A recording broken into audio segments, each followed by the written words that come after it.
They never saw it coming. A dull hiss, a streak of smoke, and suddenly, boom! A Panzer IV that had ruled villages for years was nothing but a cracked shell, its commander screaming through smoke and fire. It wasn't artillery, it wasn't an airstrike. It came from somewhere in the hedgerow, one soldier, kneeling, aiming a metal tube that looked like a plumber's nightmare. That was the moment German tank crews realized the battlefield had changed forever. You're about to find out why the Germans absolutely hated the American bazooka. Not just because it could destroy their tanks, but because it rewrote every rule of close combat. And as you'll see, the story behind it is wilder than most people think. But before we dive into the chaos of Normandy and the forests of the Ardennes, let's rewind to where it all began. Because the bazooka's invention came from desperation, duct tape, and a bit of American jazz. In 1942, the U.S. Army had a problem. Its infantry was brave, but badly outgunned. German armor, the Panzer III, the IV, and soon the dreaded Tiger, was shrugging off rifles, grenades, even small field guns. Soldiers joked that throwing rocks was just as effective. So at a little weapons lab in Maryland, two engineers, Edward Ewell and Leslie Skinner, started experimenting with a new idea. What if you could launch a shaped charge rocket from your shoulder? They took a simple steel tube, attached a battery-powered trigger, and fired a 2.36-inch rocket fitted with a copper cone designed to focus explosive energy into armor. When they pulled the trigger, the rocket screamed off, punched through a steel plate, and left the observer speechless. The idea worked. The Army called it the M1 rocket launcher, but soldiers gave a nickname that stuck, the bazooka, after a comic jazz instrument popularized by Bob Burns on the radio. It sounded funny. The Germans wouldn't be laughing for long. Fast forward to North Africa, 1943. The first bazookas arrived in Tunisia, handed out to American infantry, fighting Rommel's Afrika Korps. Early results were mixed. Against Panzer III tanks, the rockets could penetrate, but accuracy and range were poor.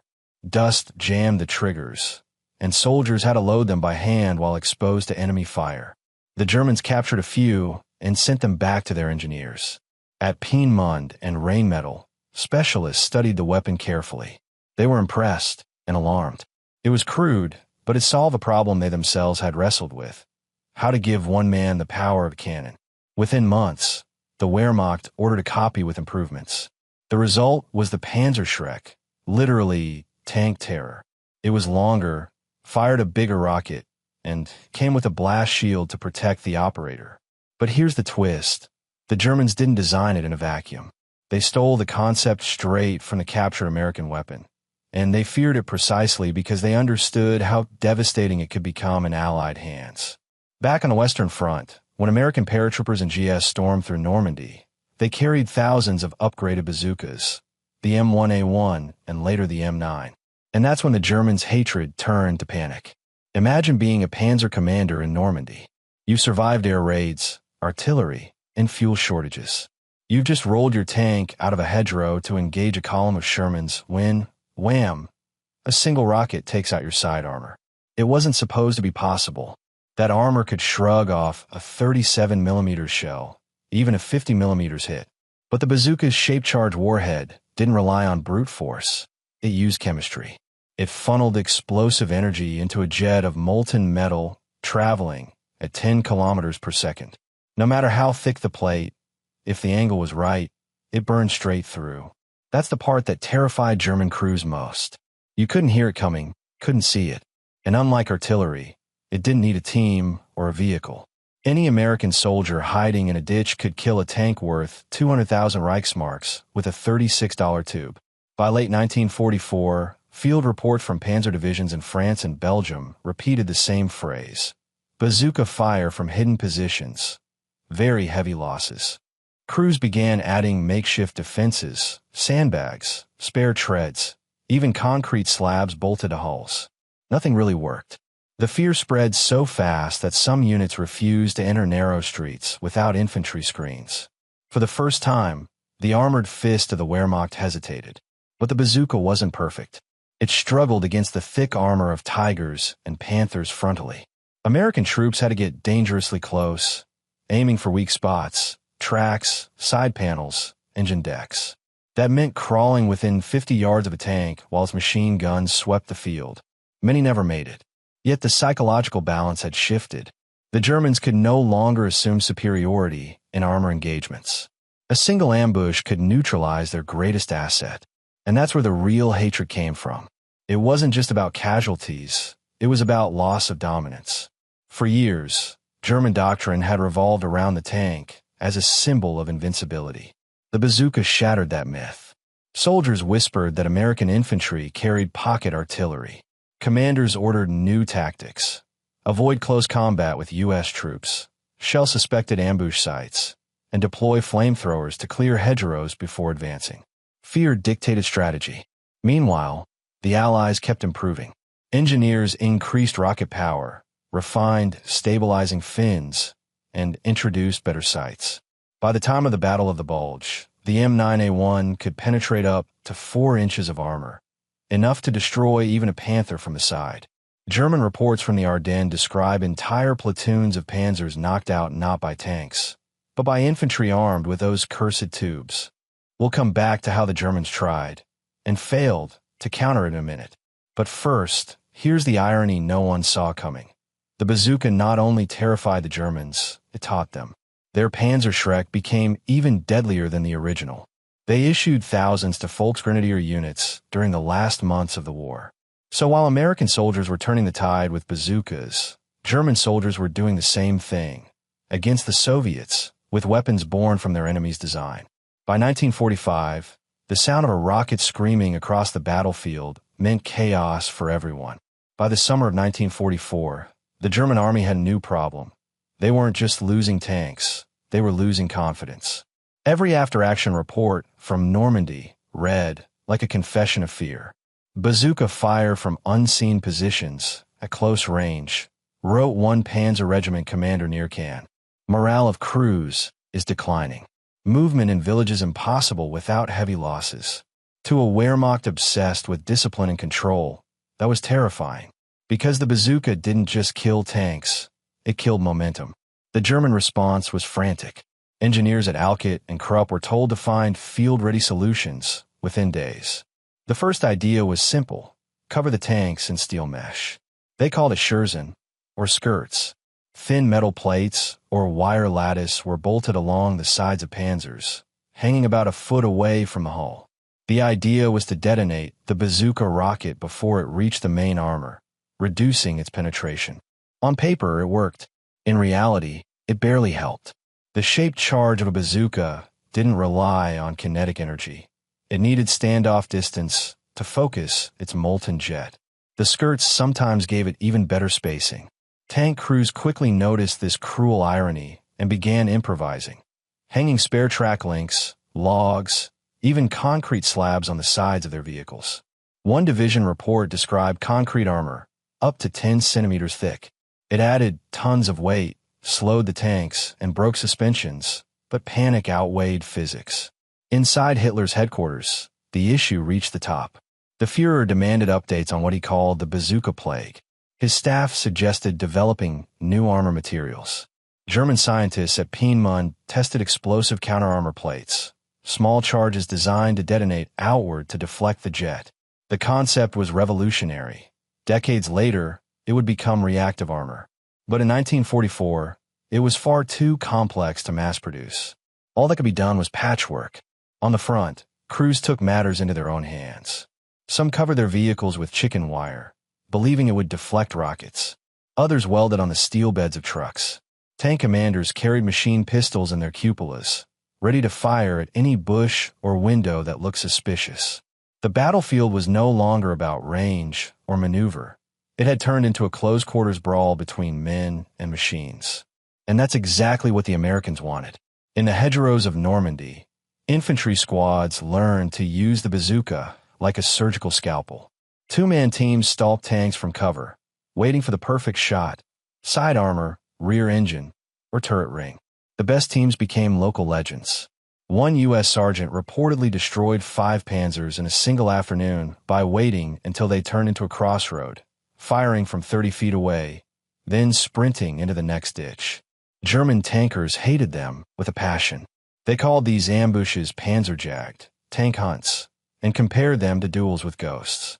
The rockets left no visible trace, only smoke trails, and they came from impossible angles: church towers, basements, tree lines. In psychological debriefings after the war, surviving crewmen said the mere sight of a smoke streak triggered panic attacks. To make matters worse, the Americans began deploying the bazooka not just as an anti-tank weapon, but as infantry artillery. They used it to clear bunkers, blow holes in walls, and even destroy sniper nests.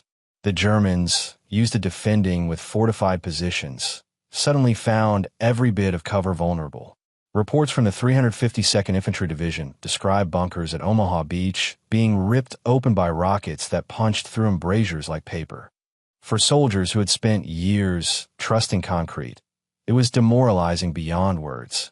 By late July, the bazooka's effect on German morale was so severe that field headquarters issued an official order: when encountering American infantry with rocket weapons, maintain distance and use indirect fire. Translation: don't get close to them at all. But here's where things get really interesting, and rarely mentioned. The Germans didn't just copy the bazooka with their Panzerschreck. They out-engineered it. The RP's B-54 Panzerschreck fired an 88mm rocket nearly twice as powerful as the bazooka's 60mm round. It could punch through 200mm of armor, enough to destroy any Allied tank from any angle. The downside? It was huge, over 5 feet long, and the backblast could roast the operator if he wasn't careful. To protect themselves, German engineers added a steel blast shield with a small vision slit, giving the weapon its menacing, insect-like appearance. By 1944, the Panzerschreck had become the most feared handheld anti-tank weapon of the war. Even the Soviets were shocked when they first faced it on the Eastern Front. In reports to Moscow, Red Army commanders described it as a portable cannon. The weapon's origins were no secret. It was the American design, scaled up and perfected. So while German troops cursed the bazooka on the Western Front, Soviet tankers were cursing the German version in the East. The circle of fear was complete. Still, the Americans held one key advantage: numbers.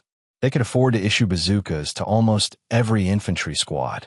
By the time of Operation Cobra, U.S. units in Normandy carried over 40,000 launchers and nearly 500,000 rockets.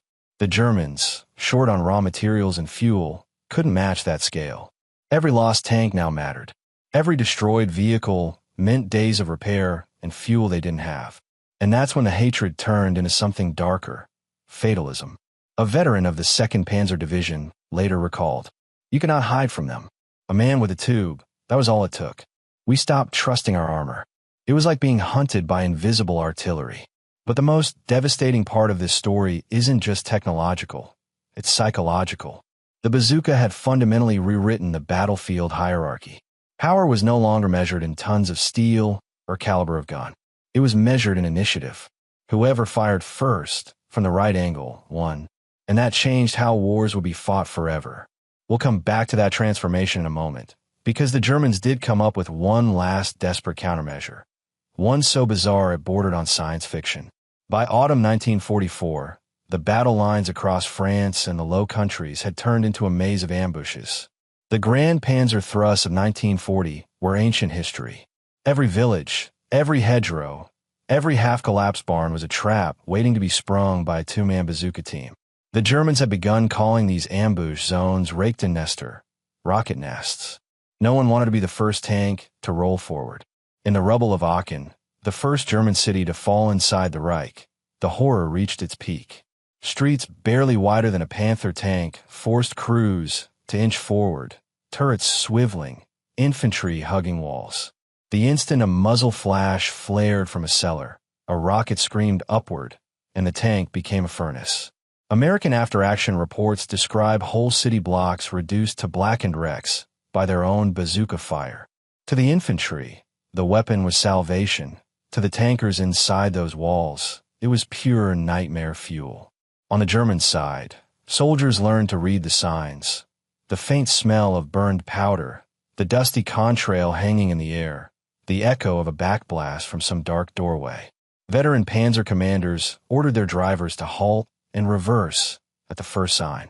Gunners fired high explosive shells into every suspect ruin. It made no difference. The bazooka teams were mobile. They changed alleys faster than the tanks could reload. Frontline diaries from the 9th Panzer Division talk of a new terror, invisible men with rockets. Crews began cutting extra viewing slits in their side armor, just to spot the telltale smoke. A few desperate units welded steel mesh cages around their turrets, hoping the rockets would detonate before hitting home. It seldom worked, but it made them feel less naked. When winter closed in and the Ardennes offensive began, the situation flipped again.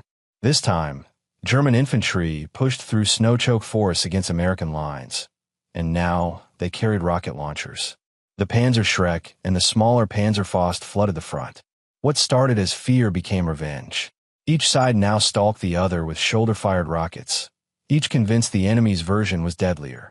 During the first week of the Battle of the Bulge, American Sherman crews reported dozens of hits from German Panzerfausts, short, disposable tubes fired from behind trees or fences.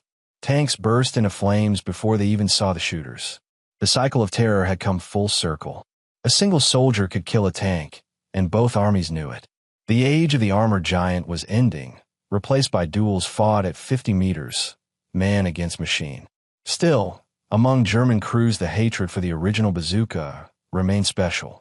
They blamed it for breaking the psychological backbone of the Panzer arm. Veteran officers from the Eastern Front admitted that Soviet anti-tank rifles had been frightening, but the bazooka was something else.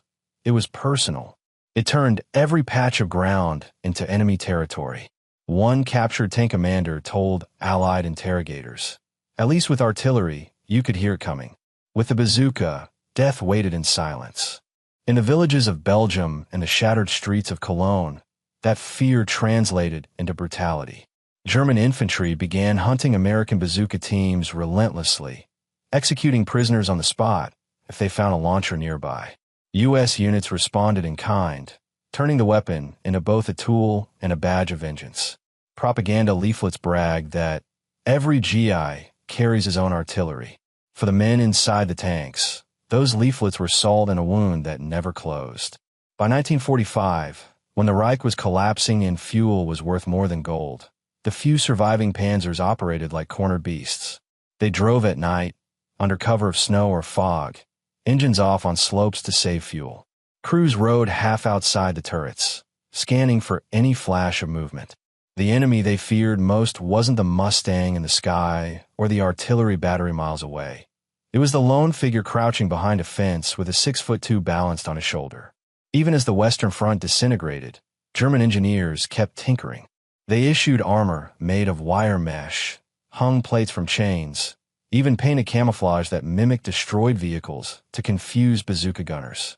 Nothing stopped the rockets. The physics were merciless. Once the shaped charge hit, no amount of desperation could change the chemistry of molten copper and armor steel. By the time American troops crossed the Rhine, the bazooka had done more than destroy tanks. It had rewritten tactics. German reports from March 1945 show entire panzer brigades ordered to avoid combat without infantry cover. A tank, once the king of the battlefield, now needed bodyguard against men carrying plumbing tubes. For a culture that had worshipped armor, it was humiliation on wheels. By February 1945, the western sky over Germany glowed red each night with burning cities. The Wehrmacht was retreating on every front, but the fighting was far from over.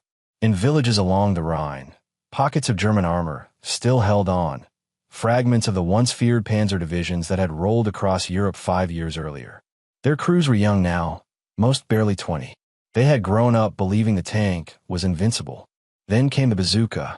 The veterans called it Das Schreckrohr, the terror tube, a name that captured everything they felt. They had seen comrades climb out of burning hatches, uniforms on fire, skin blackened from molten metal spray. They had seen engines burst open like fruit. Every time the Americans closed in, every ruined house could hide another rocket team. Even the wind carried suspicion.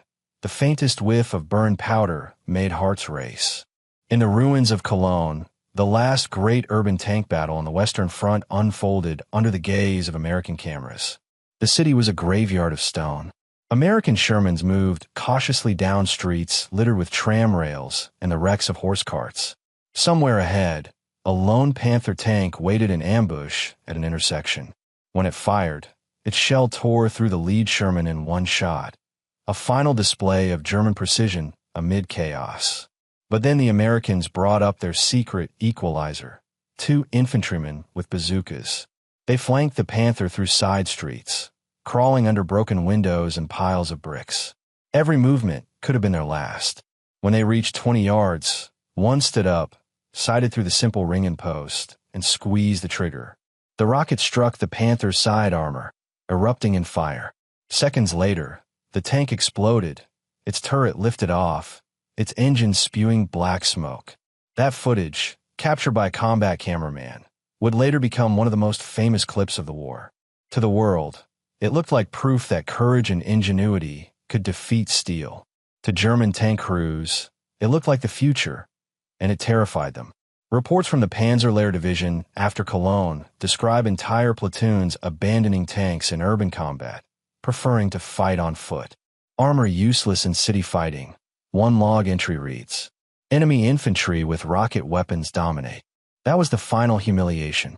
The weapon they had once dismissed as a toy had stripped them of their armor's purpose. Meanwhile, across the Rhine near Remagen, another chapter of the same story was playing out. When the Americans seized the Ludendorff Bridge in March 1945, they poured troops across faster than the Germans could react. Panzer units scrambled to contain the breach, but the bazooka teams, already waiting on the far bank, turned the crossing into a killing ground. Tanks that tried to approach the bridge were met with concentrated rocket fire from windows and riverbanks. Engineers recorded that more German tanks were destroyed by handheld rockets during the battle than by artillery. The Rhine, once a defensive line, had become a shooting gallery. By now, the Germans were improvising with anything that could move. Old Panzer IIIs, captured French tanks, even half-track troop carriers were pressed into service. It didn't matter. Against a shaped charge, armor thickness was irrelevant. American soldiers joked that the bazooka could turn a fortress into a convertible. They weren't exaggerating. The M9A1's rocket, with its improved M6A3 warhead, could punch through up to 120 millimeters of steel, enough to burn clean through a Tiger's side. Inside those tanks, survival instincts replaced tactics. Crews drove at maximum speed through towns, firing at random windows just to clear a path. Others advanced only at night, when bazooka teams couldn't aim as easily.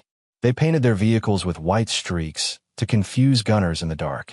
Some even welded extra headlights to blind attackers with glare. It all helped a little, but only until dawn.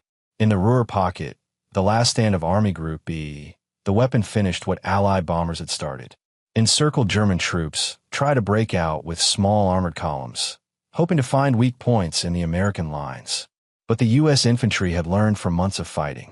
Each crossroads, each bridge approach, was guarded by hidden teams with multiple launchers. When a tank column appeared, a volley of rockets followed. 6, 10, sometimes 20 at once. From the German perspective, it looked like a wall of smoke and fire erupting from nowhere. Few tanks made it back. Captured diaries from Ruhr survivors tell the same story over and over. One wrote, "We were lions once. Now we are prey." Another, "They wait for us in silence, and then the world explodes." Even in surrender, the fear lingered. Prisoners warned interrogators that the Americans were using hundreds of rocket weapons per company. The number was exaggerated, but the impression was not. The weapon's psychological effect dwarfed its statistical kill count. What the Germans hated most wasn't only the bazooka's lethality, it was its democracy. For years, the Panzer Arm had been the elite knights of the modern battlefield. The bazooka stripped away that hierarchy. Any farm boy from Kansas or Pennsylvania could destroy a machine that represented millions of marks and years of engineering. It was an equalizer in its purest form, and nothing wounded German pride quite like equality on the battlefield. In the last days of April, as the Allies pushed toward the Elbe, even Hitler's elite bodyguard units received orders to reinforce tanks with infantry anti-rocket screens. It was pointless. Fuel was gone, ammunition scarce, and morale evaporating. In some towns, civilians tried to defend against approaching columns with captured bazookas from dead Americans. The weapon that had terrified Germany now turned inward, finishing the collapse. When the war finally ended in May, Allied intelligence officers interviewed German tank experts to assess how effective the bazooka had really been. The consensus was remarkable. In raw numbers, air power and artillery destroyed more tanks. But in terms of influence, the bazooka ranked among the most important weapons of the Western Front. It had forced German commanders to change tactics, slowed their movements, and shattered the myth of armored invulnerability. It killed more courage than tanks, one officer admitted. By the time peace returned to Europe, the image of a lone soldier kneeling behind a tube had become iconic. The bazooka wasn't just a weapon. It was a symbol of ingenuity defeating might. For the Germans who had faced it, it remained a nightmare lodged in memory. The hiss before impact, the flash, the suffocating fire. And for the armies that inherited its design, it became the blueprint for the next generation of rocket launchers. But that part of the story, the part where the bazooka's legacy spread to every army on Earth, was only just beginning. When the guns finally fell silent in May 1945, Allied engineers fanned out across the ruins of Germany. Their mission was simple on paper, but monumental in scope. Find out what had worked, what hadn't, and why. Among the mountains of wrecked armor and scattered weapons, one discovery kept appearing again and again: the rocket launcher. Bazookas, Panzerschrecks, and Panzerfausts lay in ditches, bunkers, and factory floors. The war had ended in smoke and rubble, but the future of combat was hidden inside those tubes. For the Americans, the first step was evaluation. The Ordnance Department gathered data from every front. How many rockets fired? How many hits? How many kills? The conclusion was startling. The M1 and M9 bazookas had destroyed fewer tanks than expected, but they had stopped more attacks than any artillery unit could have managed. In after-action interviews, German officers confirmed that entire advances had been aborted when bazooka teams were detected. The weapon's psychological power had multiplied its physical impact. At the Aberdeen Proving Ground in Maryland, engineers lined up captured German Panzerschrecks and Panzerfausts beside American launchers for comparison. They fired them all into identical armor plates. The results were humbling. The German weapons were simpler, cheaper, and in many cases more lethal. The Panzerfaust, essentially a disposable launch tube, firing a 150mm shaped charge warhead, could penetrate almost 8 inches of armor. The Americans' 2.36-inch bazooka managed barely half that. The irony was impossible to ignore. The Germans had hated the bazooka so much that they had built something even better to fight back. Now, in defeat, their innovation was returning to haunt them again. Within months, the U.S. Army's Ordnance Department began work on a successor. Engineers enlarged the caliber to 3.5 inches and doubled the range. The new weapon, tested in 1948, was designated the M20 Super Bazooka. It could burn through the frontal armor of any Soviet tank of the era. The design was lighter, collapsible, and easier to reload. In official reports, the lineage was clear, based on lessons learned from enemy adaptations of the rocket launcher. Translation: it was America's response to its own invention, refined by its wartime enemies. Across the Atlantic, the British were following a similar path. Their PIAT, a spring-powered spigot mortar used during the war, had been notoriously heavy and unreliable. After examining captured German and American designs, the British Army developed the Projector 3.5-inch, essentially a modified bazooka, for testing. They abandoned it only when American production promised to equip all NATO partners. For the first time, a single shoulder-fired rocket system became the Western standard. Meanwhile, in the Soviet Union, Red Army engineers were running their own experiments with captured launchers. Soviet field reports from 1945 to 46 praised the simplicity of the German Panzerfaust, noting that it required no training, only courage. By 1947, the Soviets unveiled the RPG-2, a direct descendant of the German weapon, combining the bazooka's reloadable design with the Panzerfaust's simplicity. Within a decade, the RPG would evolve into the RPG-7, the most widely used anti-tank weapon in history. The chain of influence was unbroken. American ingenuity, German adaptation, Soviet refinement. It was as if the entire world had conspired to keep the bazooka's ghost alive. Even the defeated Germans themselves couldn't escape that legacy. In the new Bundeswehr of the 1950s, founded under Allied supervision, the Army's first anti-tank weapon was a direct continuation of the wartime technology, the Panzerfaust 44 lanes. It borrowed everything from its predecessors: shaped charge, recoilless launch, lightweight construction, but wrapped it in modern materials. Officers who had once cursed the American terror tube now trained recruits to use its grandchild. In U.S. service, the Super Bazooka quickly proved its worth. When the Korean War broke out in 1950, American troops faced waves of North Korean T-34-85 tanks supplied by the Soviets. The old 2.36-inch launchers bounced harmlessly off their armor, but the new 3.5-inch rockets sliced through with ease. Combat footage from Pusan and Incheon showed tanks erupting in fireballs just like the panzers of Europe.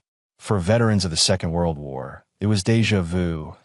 The same hiss, the same smoke, the same satisfaction of seeing invincibility shattered. Back in Europe, NATO commanders studied every report. They realized the bazooka had created a new kind of deterrent. For the first time in history, an infantryman could kill any tank in the world with a weapon that cost less than a week's pay. The strategic implications were enormous. Armored divisions could no longer dominate without infantry coordination. Tanks had to think like prey as well as predator. The lessons of Normandy had become doctrine. And yet, the emotional legacy of the weapon lingered. In post-war interviews, former German tank commanders described it with the same mix of respect and resentment they had felt in 1944. It took away the advantage of courage, one said. We could fight other tanks bravely. The bazooka gave courage to the smallest man. In that sentence lay the entire transformation of modern warfare, the democratization of destruction. By 1955, as NATO rearmed against the Soviet threat, the bazooka's design philosophy had become gospel. The Americans standardized the 3.5-inch launcher. The British and Canadians adopted similar systems. The French built the LRAC 89mm. Even neutral countries, like Sweden and Switzerland, produced local variants. The line between American, German, and Soviet designs blurred. What mattered wasn't who had invented it first, but who understood its power best. For the scientists who had once sketched its blueprints, the sight was surreal. Edward Ewell, the co-inventor of the original bazooka, attended a demonstration in 1953 where NATO soldiers from 6 countries fired identical rocket launchers. He later said, "It was strange to think the thing we built from spare parts in 1942 had become the world's common language of war. The Germans might have hated it, but the world had embraced it." By the middle of the 1950s, the bazooka's echo was everywhere, in the design of recoilless rifles, in the compact weapons that would arm paratroopers and commandos for decades. It had started as a crude tube and a battery, but it had forced the most technologically advanced army of its time to change the way it fought. And that, more than any casualty report, was its ultimate victory. By the mid-1950s, every major military power accepted a new reality. The shoulder-fired anti-tank rocket was here to stay. From NATO to the Warsaw Pact, entire research programs sprang up around the same premise that had first terrified German tankers in 1944. That one soldier, properly armed, could destroy the most expensive vehicle on the battlefield. In the United States, the M20 Super Bazooka remained standard issue until the late 1950s. But battlefield experience in Korea had revealed its limits. At 15 kilograms loaded, it was heavy. Its 300-meter effective range forced operators dangerously close.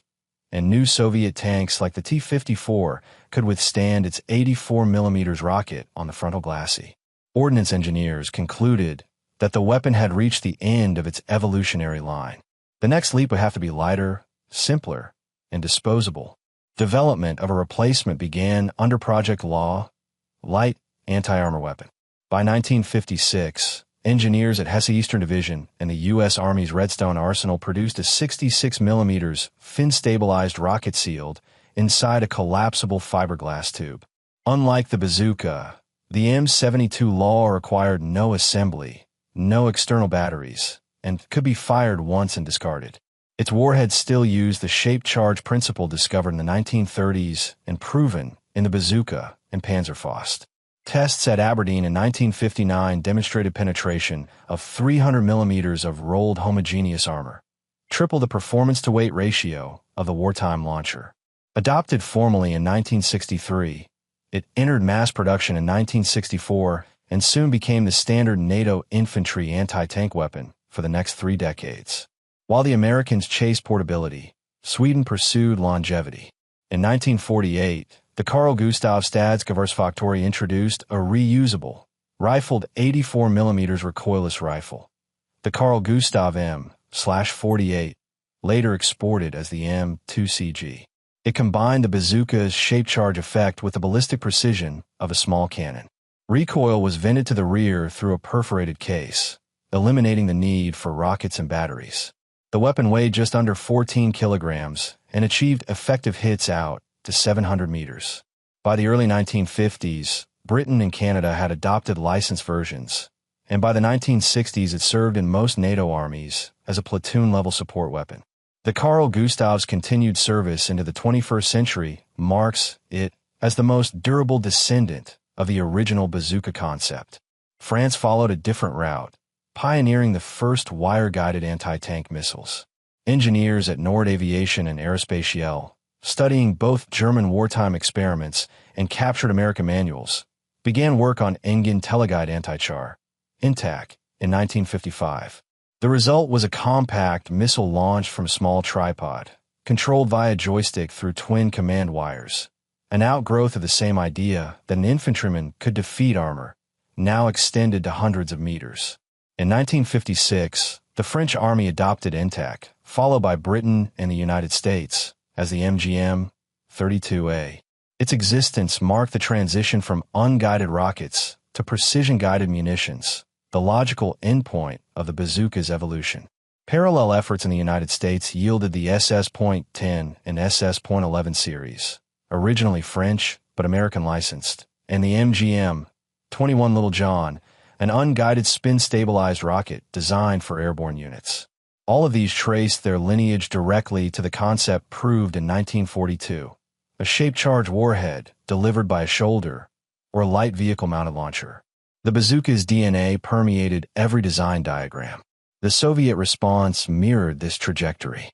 Having adopted the RPG-2 in 1947, the USSR began improving its propellant and warhead design based on captured German data and analysis of American super bazooka fragments from Korea.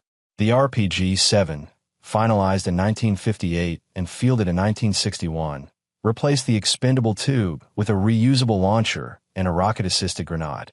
Its 85 mm heat warhead penetrated 260 mm of armor, slightly less than the M72 Law, but at longer range and with higher accuracy. The RPG-7's ubiquity in subsequent decades would make it the most numerous anti-tank weapon in history, over 9 million units produced by the end of the Cold War. Every Soviet manual traced its theoretical roots back to foreign rocket launchers of the Second World War. Each generation built directly on the last. Improved propellants, better liner metals, copper to molybdenum, and more efficient cone geometries for the shaped charge. Yet the fundamental principle, the ability of a single soldier to neutralize armor through precision chemistry, remained unchanged since 1942. Operational doctrine evolved alongside technology. NATO manuals of the late 1950s integrated the M20 and later the M72 into defensive planning, prescribing crossfire ambush tactics almost identical to those used by American bazooka teams in Normandy. The Warsaw Pact's field regulations mirrored them word for word, substituting RPG for bazooka. The symmetry was complete, two ideological enemies united by a tactical heritage born from one weapon. By the early 1960s, the shape-charged shoulder weapon had displaced the traditional anti-tank gun across the world. Factories from Springfield to Sverdlovsk produced variants by the hundreds of thousands. Military economists noted the unprecedented cost ratio. A modern main battle tank cost upward of $200,000. A disposable launcher cost under $300. Strategy shifted accordingly. Armored forces could no longer guarantee breakthrough without massive infantry suppression. Infantry, once considered auxiliary, became the tank's most dangerous opponent. The bazooka's immediate descendants thus defined the first decade of the Cold War. Every new design, whether American, Soviet, or European, was essentially a dialogue with the weapon that German tank crews had feared above all others. By 1965, when U.S. Marines carried M72 Laws into Vietnam and Soviet advisors shipped RPG-2s to their allies, the evolution was complete. What began as a crude tube built from scrap had become the universal symbol of infantry firepower. By the mid-1960s, the battlefield dynamic born in the hedgerows of Normandy had entered a new technological phase. The basic insight proven by the bazooka, a portable shape-charge warhead, given infantrymen the ability to kill a tank, remained unchanged. What changed rapidly after 1965 was guidance, range, and lethality. The Cold War threatened a mechanized confrontation across Europe on a scale far larger than anything seen in 1944, and military planners on both sides invested heavily in anti-tank missiles that could find and destroy armored spearheads well beyond the reach of shoulder-fired rockets. The first major break with the unguided lineage was the wire-guided anti-tank missile. The idea was simple and decisive. If you could steer a high-explosive anti-tank, heat, warhead to a precise impact point at several hundred to 1,000 meters, you could defeat heavier armor without exposing the launcher to immediate return fire. The French and Americans developed early systems in the late 1950s and 1960s that validated the concept in practical terms. The consequence was doctrinal. Tanks were suddenly vulnerable at standoff ranges where traditional tank cannons could not reliably engage dismounted teams. The U.S. BGM-71 TOW, tube-launched, optically tracked, wire-guided, became the archetype of this generation. Entering service in the early 1970s, the TOW combined a powerful heat warhead with a missile frame durable enough to be launched from vehicles, tripods, or helicopters. Its effective range, measured in the high hundreds to over a kilometer depending on missile type and variant, put it well beyond typical shoulder-fired rocket distances. TOWs were vehicle-mounted on Jeeps, M113 APCs, Cobra helicopters, and later Bradley fighting vehicles. Their integration into combined arms formations altered how armor maneuvers were planned. A TOW emplacement could deny an avenue of approach to a whole company of tanks, forcing commanders to commit artillery, engineers, or airstrikes to clear positions before advancing. In Europe, the French-German-British Milan project produced a compact, man-portable wire-guided system that balanced portability with lethal performance. Milan's popularity across NATO and elsewhere derived from its combination of effective range, relatively light launcher, and cooperation among Allied manufacturers. Its doctrinal role echoed the bazooka's original purpose: empower infantry to hold ground against armor, but it did so with far greater precision and at much greater standoff. On the eastern side of the Iron Curtain, Soviet design philosophy produced the ubiquitous 9M14 Malyutka, NATO, AT-3 Sagar, and its successors. Introduced in the 1960s, the Sagar was a simple, sturdy, wire-guided missile that could be operated by 2 or 3 men. The Soviets embraced large numbers and ruggedness as responses to Western mobility and technological advantages. Sagar and later Conquer / 5 Métis families armed Warsaw Pact infantry and irregular forces allied to Moscow. The result was asymmetric lethality. Tanks could be invited into kill zones by seemingly innocuous forces and then ambushed at range. These guided systems changed the psychological dynamic even more profoundly than the bazooka had. With effective standoff missiles in the hands of well-trained teams, tank crews could be threatened before they even committed to an axis of advance. That meant armored formations required more intelligence, reconnaissance, and suppression assets to move safely. Rather than a single heroic bazooka team waiting in a ditch, modern doctrine envisioned integrated ambushes, reconnaissance to fix the enemy, combined arms to suppress, and missile teams to finish the job. It turned anti-tank warfare into systems engineering instead of individual heroics. Doctrinal adjustments followed swiftly. NATO's new defensive manuals emphasized depth, combined arms coordination, and anti-missile countermeasures. Smoke screens, rapid suppression fire, flank screens of mechanized infantry, and active reconnaissance to locate missile teams before they could strike. Soviet manuals emphasized mass and forward suppression. Mechanized infantry would dismount and clear likely missile hideouts before armor crossed critical terrain. Both sides trained extensively in these tactics through the 1970s and 1980s. Exercises were not only about destroying tanks. They were about preventing ambushes, keeping formations coherent under missile threat, and using artillery and aviation to suppress missile sites. Two other trends of the Cold War era flowed directly from the bazooka's lessons: democratization of anti-armor capability and proliferation. The relative simplicity and low cost per kill of anti-armor missiles meant many more nations could field credible defenses against heavy armor. The result was rapid diffusion. By the late 1970s and early 1980s, guided anti-tank missiles proliferated widely through client-state transfers, licensed production, and black market channels. Conflict from the Arab-Israeli wars to African civil wars and Asian insurgencies would repeatedly demonstrate how even small, poorly equipped forces could deny tank operations when armed with the right missile. Combat history reinforced and refined the lessons. The 1973 Yom Kippur War was seminal. Israeli armor suffered severe losses early in the conflict because Egyptian and Syrian forces employed Soviet wire-guided Sagar missiles effectively from prepared positions. The Israelis adapted quickly, using armored infantry dismounted screens, combined arms coordination, and air power to neutralize missile teams. But the event underscored how anti-tank guided missiles could blunt modern armor strikes and force doctrinal change. After 1973, NATO training and equipment shifted to emphasize infantry-tank cooperation as essential for survivability.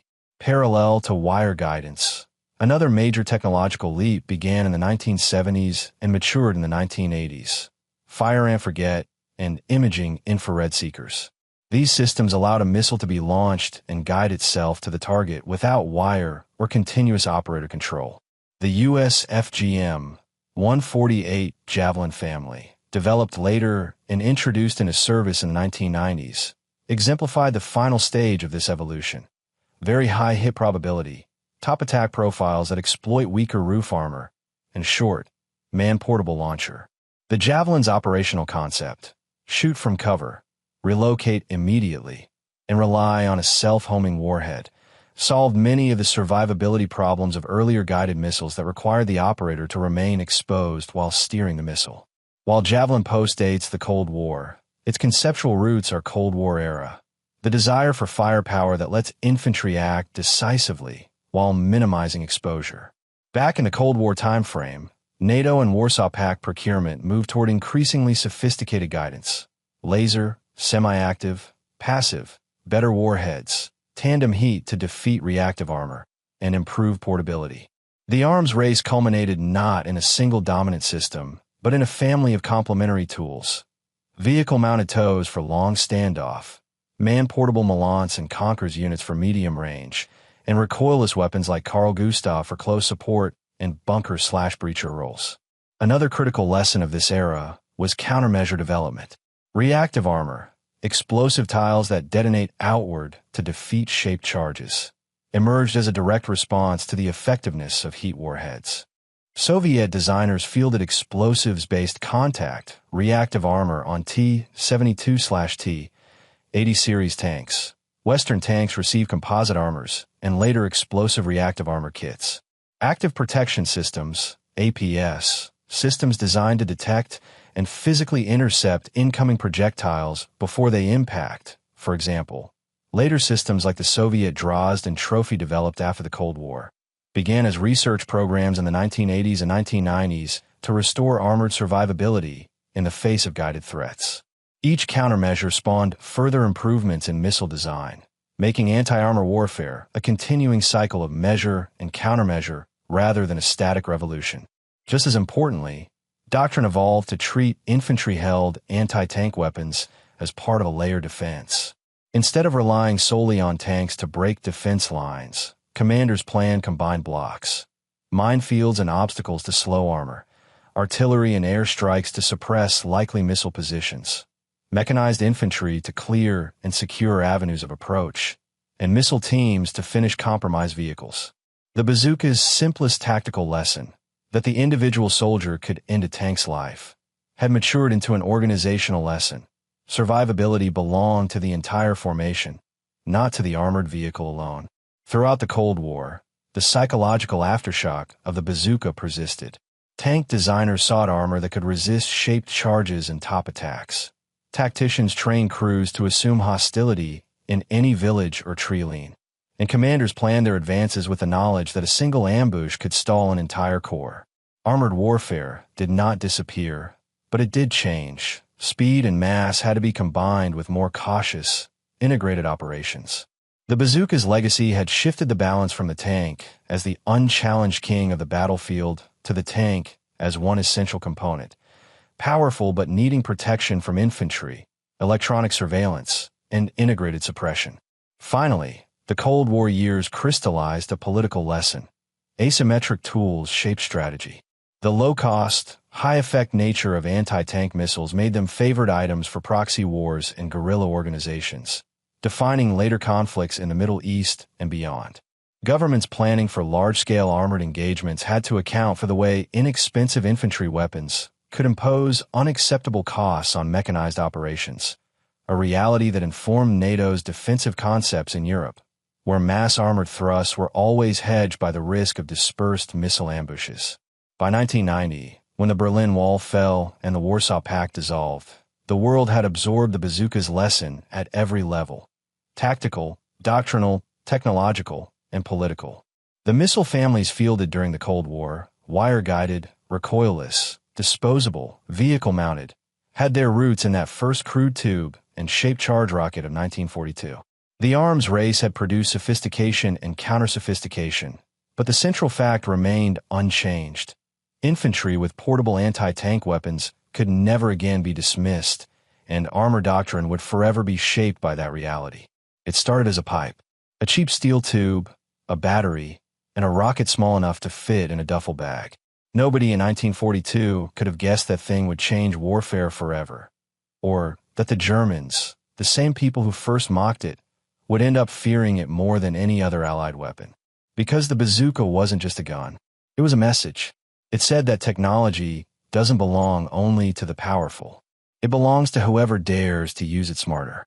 In a war built on giants, Tiger tanks, flying fortresses, battleships, the bazooka handed power back to one man and his nerve. That's what terrified the Germans. It was the death of certainty.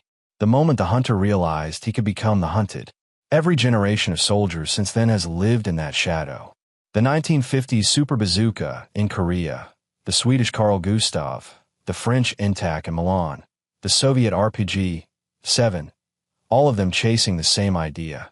Mobility beats mass, courage beats armor, precision beats pride.